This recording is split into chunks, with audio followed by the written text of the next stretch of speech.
RM RM10,000. Kalau simpan dalam ESB atau tukarkan kepada emas 10 tahun yang lepas, yang mana yang lebih untung hari ini?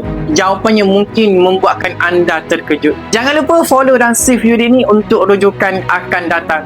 Kalau RM10,000 disimpan dalam ESB dengan purata dividen sekitar 5% setahun, nilainya mungkin menjadi RM16,000 selepas 10 tahun. Tapi, jika RM10,000 yang sama ditukarkan kepada emas, ketika harga emas sekitar RM150 segram, anda akan memiliki lebih kurang 66 gram emas. Hari ini, jika harga emas sekitar RM600 segram, nilai 66 gram emas itu mencecah hampir RM40,000. Sebab itu, walaupun ESB memberi pulangan yang stabil, nilainya masih terkesan oleh inflasi dalam jangka yang panjang. Saya sendiri masih menyimpan dalam ESB, tapi sekadar dana kecemasan kita 3 bulan gaji.